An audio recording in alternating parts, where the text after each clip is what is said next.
Hi, live from Florida. Today we're going to talk about mixing colors right on watercolor paper instead of the palette.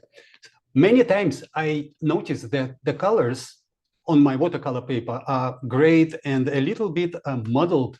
And I was asking myself a question, what is going on? Again, hi, my name is Vladislav Yeliseyev, and welcome to our second session about watercolors. So what's happening here with our mixing colors and why I decided to do that?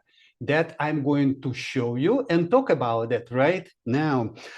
Many people asking me, Vlad, it all sounds great and nice, but how do you exactly mix them on watercolor paper? First of all, it is not always possible to mix colors on watercolor paper directly because it's just too hard. For instance, if the areas are too small, I wouldn't bother with doing that. But when the areas are large and we are painting something which is lit, which the sun lit areas, which uncovers the colors nicely, and you see a lot of different colors in seemingly a uniform color surface, then I would probably resort mixing on paper. And I'm going to show you how it's done right now. I'm going to my overhead camera right here. As you can see, everything is ready. And for instance, I will probably draw the rectangular shape right now, and I'm going to mix it right here. Let me just zoom in slightly, and you probably don't see that very light pencil well, so I'm gonna adjust my exposures right here, and I'm going to show you how it is done. First of all, I'm going to put my yellow ochre over here. And what I'm going to do to complicate things, I'm going to start with the warm hues, then go to the neutral and end up with very cool ones. So before everything else, I'm going to put my mix of yellow ochre right here. I'm going to put alizarin crimson in another section of my palette. As you can see, it has 3 sections right here. And cobalt blue is going right here. So as you can see, I keep them separate. And the red is in between yellow and blue because I don't want to mix them together directly. I will end up with, of course, you know, it's a green color. Now, I'm very careful right now to put approximately same amount of water in all of these mixes right here. And that is important. For instance, if there is too much or too little water right here, as opposed to these two, you will have a hard time to judging how much red should go into the mix. So let's start with our yellows, and I'm going to show you the technique. How is it easy to work with mixing on paper? So I'm loading my brush, which is squirrel. It's a small mop right here, and I start from the top. You see the beads appears over there? That's what you want. And then I'm going to push it like this without much lifting the color from the surface. Look at this. So we're going to do the zigzag kind of this. Too many times my students or other painters, or I notice that people do something like that. We don't do that in watercolor. That is oil painting technique. We just pushing it, you see, like this. Now I'm going to go into red color, and look at this. I'm going to introduce it into this already previously painted area right here to sort of get rid of that warm sort of appearance of everything right here. And now I'm going into the blue, pushing it right into this red as much as I can. And already you can see that we are gradually going from the very warm into some different colors, which has no names actually. It's like a pink color over there, a little bit cool over there. I see a little bit blue over there. And when everything will dry eventually, it's going to be a one wonderful, I hope, gradation from warm to cool color and it is very, very natural transition right here, as you can see. Now, there is nothing wrong to add more yellow if you feel like that, you know, somewhere else to change it while it is wet. It is still possible to do. Now, if you work very slow, then you will get blooming in this area. It's already probably started. I am live from Florida. It's very hot, so I have really a fan right above me to keep me alive, and that is actually drying it very, very fast, but I hope that everything will be fine. This is very good sample of how we deal with it. And just to be on interesting, to give you a little bit more interest in this session which we have, I'm going to show you, and I'm going to share with you the image which I wanted to paint. Let me share screen with you, and that this building, as you can see, is very interesting. I'm not going to paint everything. It's too much of a building to take care of. I'm going to paint only the part of it. So let me show you. It is right here. I'm going to stop sharing and go right here so you could see. Why won't we take care only around this top area of the building? I'm going to put a new paper. Let me just switch the board upside down. And Vlad, you forgot to draw it seems. Actually, I did not. I decided to paint it alla prima live. And that is actually crazy thing to do, as you know. It's like, you know, there's a risk of ruining everything. So look at this. I start with yellow ochre. Let me just put something here.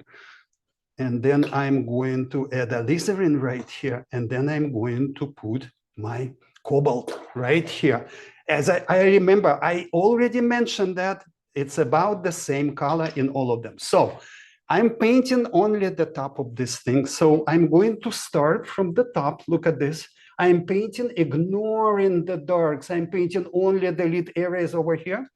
I'm very fast, and I'm trying. My job is as a painter to uncover the colors which I see fit in this lit area. It's not just that yellow. It has many more colors. I see a little bit of blue here. Look at this, cobalt.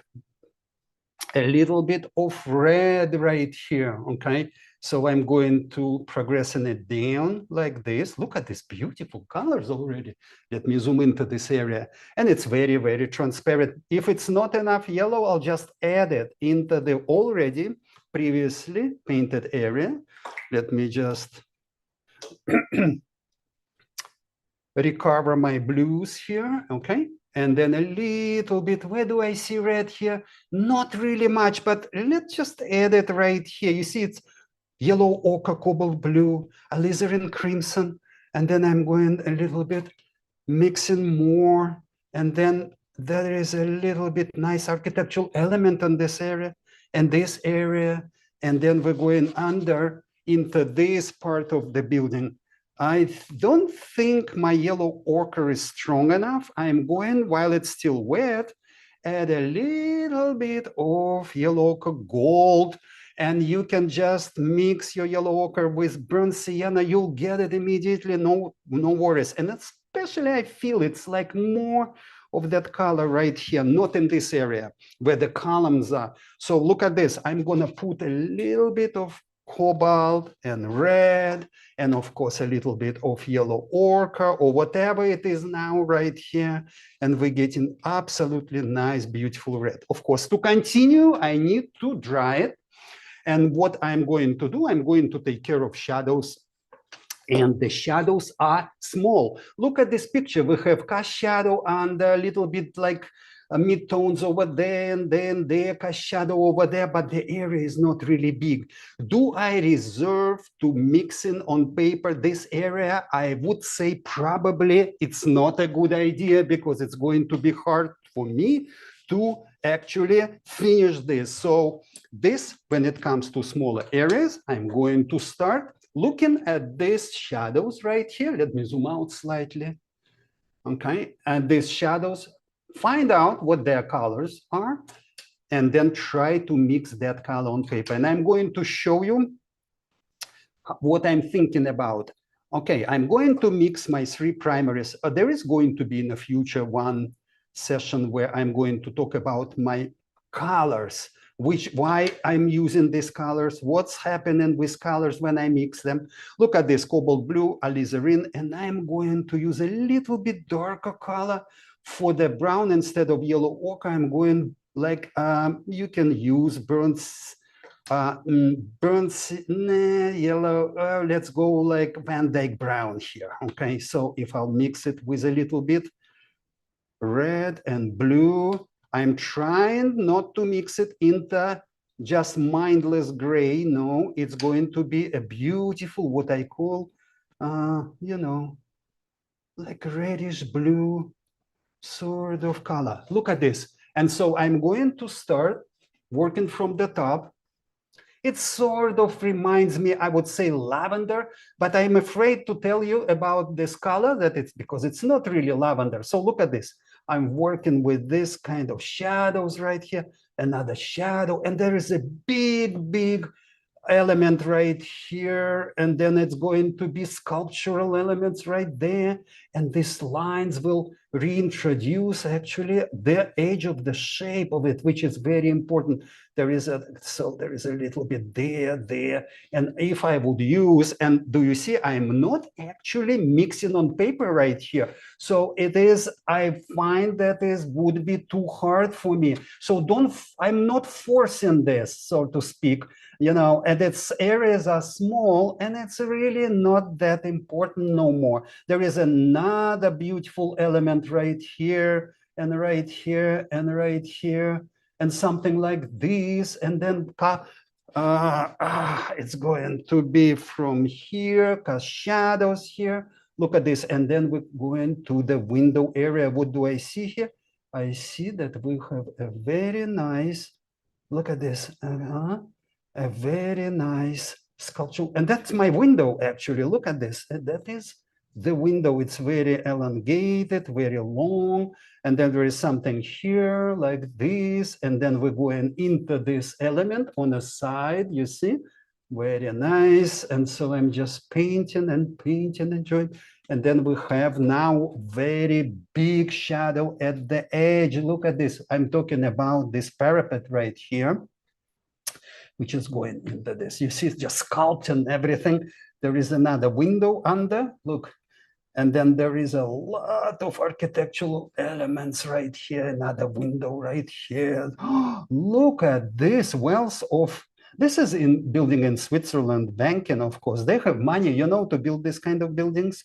And that is in Lausanne. So, and there is another window right here. And look what I'm doing here right now. I'm taking cobalt turquoise right now and just dump it into this window, this and this a little bit. And look, that is when you dump. That's what you don't push. Look, it's painting sort of itself by spreading it. So if I start like, you know, helping it to spread, I'm going to ruin all this area. Just leave it alone, and that would be fine. Look at that. And then, of course, for fun, last thing I'm going to introduce you is to this, the cupola right here behind it, to sort of, I'm mixing on. So my yellows, actually, look at this. This palette is supposed to be yellows. This is sepia, okay? That is now, my blue is ultramarine, okay? And my red now is actually dioxazine violet. So I have yellow, red, and blue. Let me mix them together, okay? I can use even a little bit. And then I notice that the front right here, look at this. So that is a cupola, is a little bit warm kind of thing, kind of here, a little bit warm, gray, and I'm going to go, and all of a sudden it becomes a little bit lighter here. You see the light kind of reaches this area, and then everything here is on this side, on the right side, is a little bit darker in order to create a little bit connection between this and two series. I will introduce some warm brown colors here. Look at this. And oh my God. And you know what?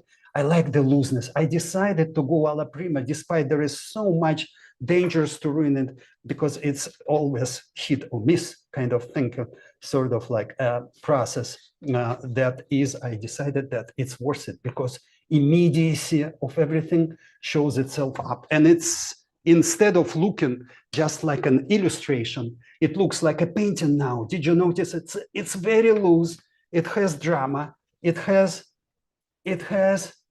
immediacy, most important, and it has, look at this, that's how we're gonna do this cupola right here behind. Beautiful. And this one, another cupola. Look at this. Why won't we just loosely and very light, by the way, because it's so far away. Oh, Vlad, it's not that far away. What are you talking about? For me, it is a mile away now, because I won't push this cupola really in the back. It is somewhere there. So I water it down, the mix, and I'm mixing, look at this, on paper, little bit blue, little bit gray here. You see, right on paper. Right on paper. And now it's the accessing right here taken over. And then we're going to just with, and there is, I love this window opening. I just can't miss it. It's just, for me, it's just, and then there is what, another something sticking out there, right? And then there is this and that and that. And we got ending up with green. Oh, by the way, the top, all that green, oh my God, how can you just miss it? There is no way. I'm going to introduce it very light though. Look at this. And I'm just adding it. And it, look at this, it bleeds right into the gray. And that is good, I think, in my world. It's actually good. There is nothing to fix right here. We're just gonna do this, that, and that. Okay. Da. Right. Now, in order for us, let me mention a few things. In order for that, all that happen, the board should be inclined. Did you notice everything going down? And these beads are happening at the edge, which you can remove, or you can continue working with them if you would like to do something, and that is actually important. What else I wanted to mention? There is, we mentioned already, that amount of water in all parts of this palette should be almost equal, okay? Otherwise, you will lose control over watercolor application. And working fast, that's another thing. And just let it happen. Let the watercolor paint itself with the different colors, they start integrate into each other. And I would like that you and I would like to have hold my horses back, so to speak, and let it happen naturally. And that's, my friends, it is, let me just switch my camera back here. And that's, my friends, that's all I wanted to mention. And I know you probably will have a lot of questions. I will try to answer them in the next session. And the next session, next Friday at 2 p.m. Eastern time, I'm going to talk about materials. Why exactly I'm using these brushes and why exactly I'm using this paper. Believe it or not, it's very, very important. Thank you very much. Until